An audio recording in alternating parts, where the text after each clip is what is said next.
Assalamualaikum warahmatullahi wabarakatuh. Di sini saya akan menjelaskan tentang interaksi sosial. Mengapa kita sebagai manusia itu harus ada interaksi? Sebagai manusia tidak bisa hidup secara individu.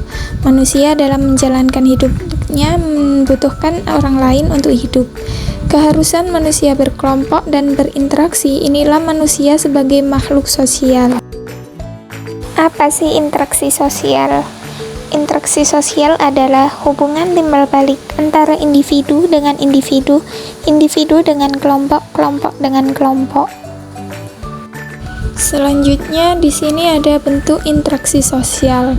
Yang pertama, individu dengan individu. Di situ ada gambar dua orang yang sedang berinteraksi.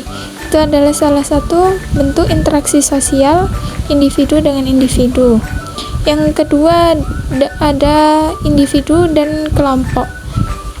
Di gambar tersebut menggambarkan seorang guru dan murid yang sedang belajar. Individu di situ adalah seorang guru yang berinteraksi dengan kelompok murid-murid yang sedang belajar.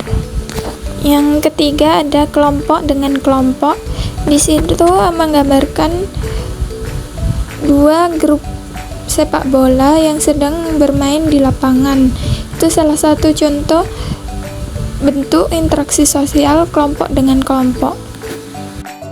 Selanjutnya ada syarat interaksi sosial. Yang pertama, pelaku lebih dari satu orang. Yang kedua, kontak sosial. Yang ketiga, komunikasi. Dan yang keempat, adanya tujuan tertentu. Mari kita pecahkan satu persatu.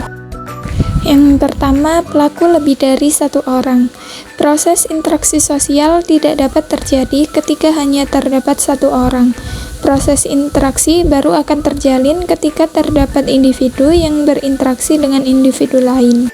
Yang kedua ada kontak sosial. Pada dasarnya, kontak sosial adalah cara hubungan sosial antara satu pihak dengan pihak lain. Kontak sosial dibedakan menjadi dua. Yang pertama, kontak sosial langsung dan kontak sosial tidak langsung. Kontak sosial langsung, tatap muka, misalnya berbicara dengan berjabat tangan. Kontak sosial tidak langsung, interaksi melalui perantara seperti komunikasi melalui media seperti telepon, chatting, ataupun menyampaikan pesan lewat orang lain. Yang ketiga ada komunikasi.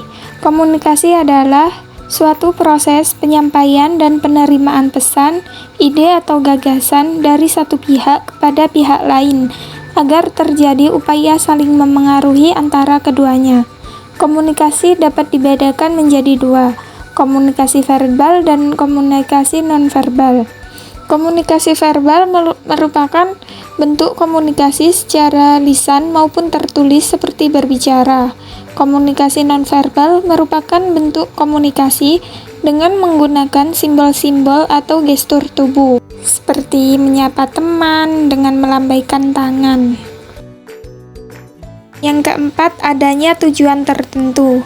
Para pelaku interaksi pasti memiliki tujuan dalam menjalin interaksi sosial.